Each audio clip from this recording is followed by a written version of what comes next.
All right. Welcome back to another season of PodCats, everybody. I'm your host, Stephen Stockwell. Joining me today is head football coach Tom Sallay. How you doing today?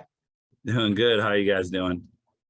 We're good. Excited to kick off another year of Culver sports, and obviously volleyball just started and soccer started. And your guys' first game Saturday at Baker. Just like last season, we open with Baker. Going into that game, what do we got to do to turn a really close loss last year into a win this year?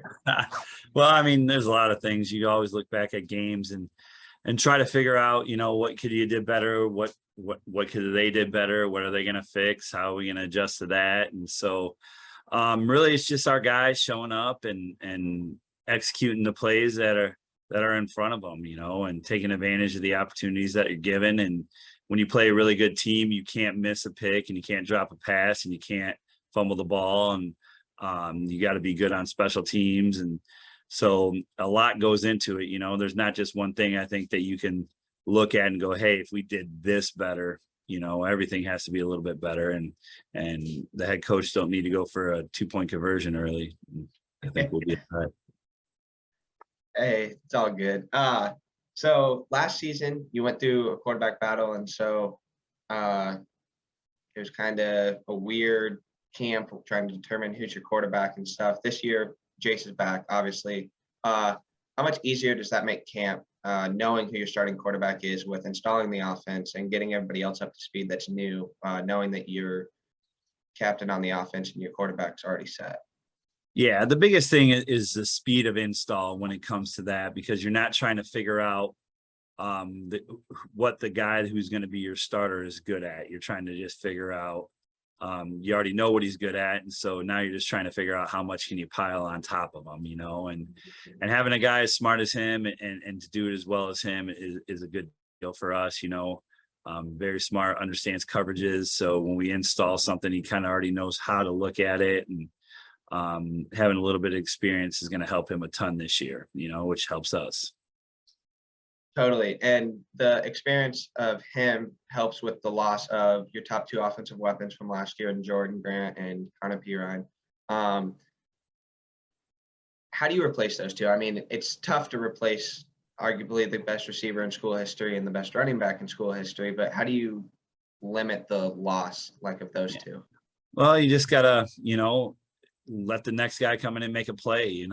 Connor and Jordan weren't the best players in school history when they got here, and they showed up and they made plays and they made the adjustment and they became the dudes, and so now it's somebody else's turn to do that same thing, to come in and try to be that same type of player and kind of take on that role, and it's fun to see that kind of take place in camp, where guys are stepping up and they're making plays and they're put in a different position than they've ever been before, and they are excelling at that situation. And so for us, it's just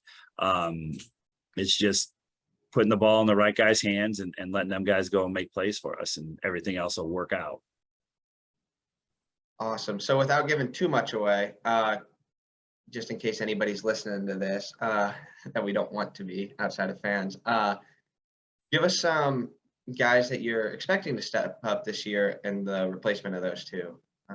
Well, one of the big guys on the offensive skill side is Tyler Danzy. He was Jordan's backup last year. He averaged over 6 yards a carry, had a really good offseason, had a great spring, had a great camp. And so he's a guy that is going to take on a lot of the load of running the ball. And then we got another running back, Demarion Cobb, who made some big plays for us this camp and is pretty explosive and takes care of the ball. And so we're excited about both those guys at running back. And receiver wise, we got a lot of guys, honestly. We got Slayton Ochoa coming back, who had over almost 700 yards receiving last year. A couple of young guys, Freddie Edwards and Bobby Ezzard, who are really good. Mason Hackman, Kevin Hodges, Isaiah Eppinger, one of our captains, I think is really set up to have a great season. He worked extremely hard to kind of reshape himself and change his body a ton this summer. And so I think all of them guys have a chance to make some big plays. And we got a big giant tight end too, is about 6'5", Dom Herrera, who has the ability to go up and make some plays on the ball. So skill wise, all those guys, have a chance to be a difference maker at different times, which is fun because you don't have to rely on one person to do that for you all the time. That's awesome to hear. Moving on to the trenches. Everybody's got to love the big boys.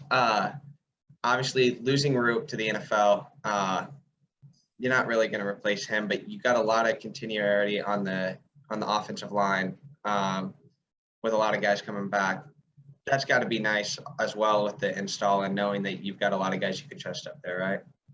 Yeah, you know, you're not going to replace Roop. You're not going to replace Alex Gonzalez, another guy that people don't talk about enough. There's a multiple-time first-team all-conference, 4.0 student, did everything right, you know, and so losing those two guys is a big loss because they're 4-year starters or 5-year starters for us because of COVID, and team captains and just basically great dudes. But we got a lot of guys that step in and take their role. You know, Andrew Rose step outside and he'll play tackle for us this year. And our centers, Lucas Brittenstein, he's back, and so he's there. We got Bryce Carr, who's a really good player, who's just kind of waiting his turn. And then we had a couple new guys in there and in the middle of the mix, and they're taking advantage of their opportunity. You know, we're really excited. We don't think that, obviously, like I said, you'll never replace some guys, but I'm not sitting here on Thursday going, oh man, I hope they can do their job. You know, they're more than capable, and we're really excited about them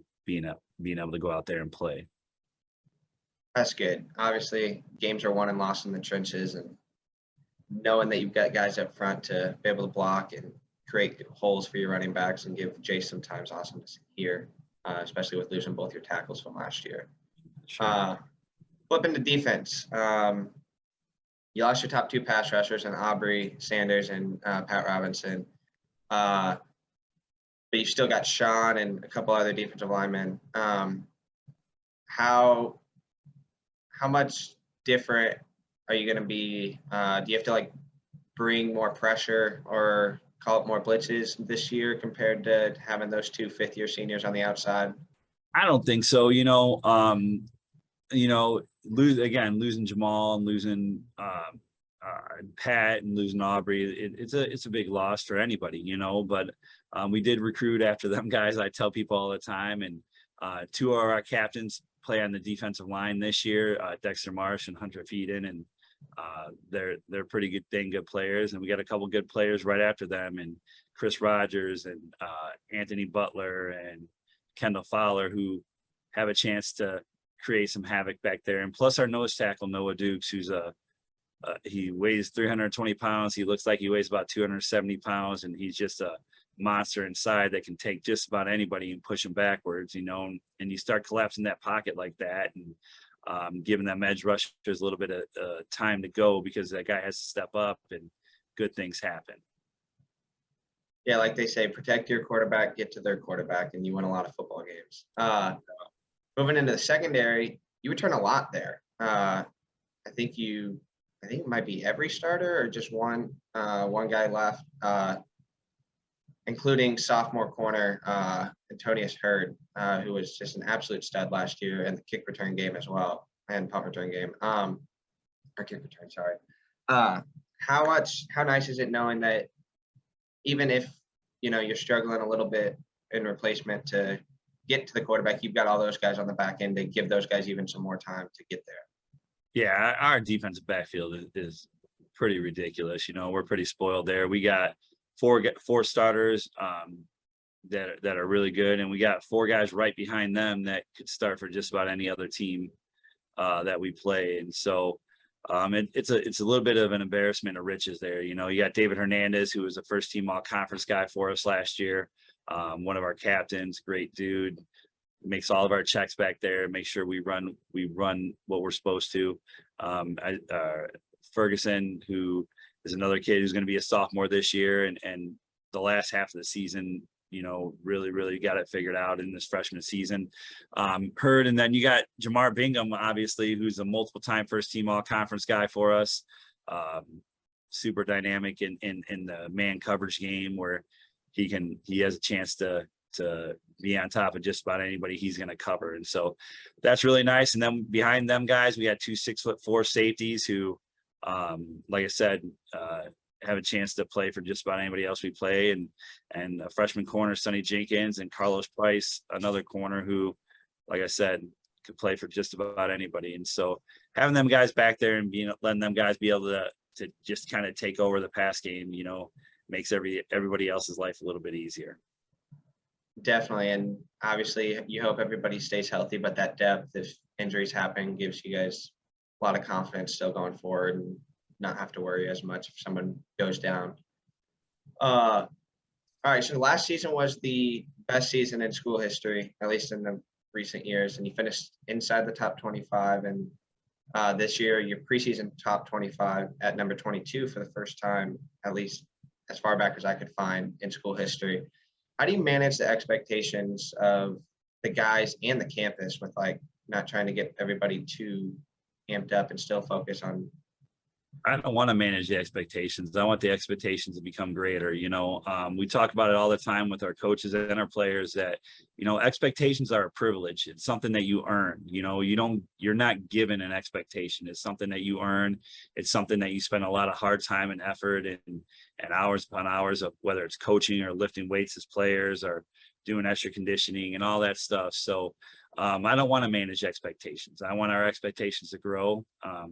I want it to be expected that every time that we play a game that we have a chance to win. That's what our expectations should be. That's the kind of program that we want. That's the kind of program that our players work for every day. And so expectations are not the issue. It's just us showing up and doing what we're supposed to do on every play. Gotcha. And you were picked to finish second in the conference on our side, and behind Grandview, who played for the national championship last year, lost 9-6 at their place last year. But you get them at our place this year. How big of an advantage is getting to play in front of the home crowd for arguably the biggest game of the year looking forward? Yeah, well, just being able to play at home in general, your kids are a little bit more comfortable. It's a little bit easier of a day for you. You don't got to travel around and figure out what to do during the day and different things like that. And so always playing at home is always an advantage. And we're hoping that all you guys are sticking around that weekend and getting out to the field and hanging up at the fraternity houses and having a good time and enjoying the game, and as long as we go out there and play as hard as we can, we'll be all right. Awesome. And one final question. It's kind of Culver related, not super. Rube, obviously in the NFL this year. Can you give us an update if you have any on how he's doing out there and what's going on for him? We think he's doing good. He's made it through the first two cuts, and which is a big deal. He's in his third week preseason right now, and they're practicing against the Arizona Cardinals all week, so he gets a chance to like JJ Watt and all them Chandler Jones and all those freaks, and so walk around in the same field with Hopkins and Kyler Murray and all that. So it's a pretty cool thing for him, and we're excited for him every week. We're always trying to check the blogs and all that stuff to figure out what he's doing. And we got a chance to go see him in person last weekend on Saturday, and so that was pretty cool. I got to take my 8-year-old son out there. It was his first NFL game. He don't know how lucky he is. He sat in the front row, in the end zone in the front row, and he went there to watch a guy that he knew in the NFL, and it was a pretty cool experience. Yeah, it's a pretty cool experience for an 8-year-old. Everybody here listening to the podcast is rooting for him and hopes he makes the team. And if not, at least he hopes hopefully he sticks around on a practice squad and gets to continue chasing the dream he's had for years. Coach, is there anything else you want to add? No, do we appreciate being on? Anytime you guys want to talk to us or any other of our other coaches or players or whoever it might be, we'd love to be back on. Awesome. Will do. And obviously if you start, get off to the season we're expecting, and assume we'll have you back on at some point. So, awesome. All right, Coach, thanks for joining us today. And that'll do it for the first episode of the PodCats this year. Thank you guys. Have a great night.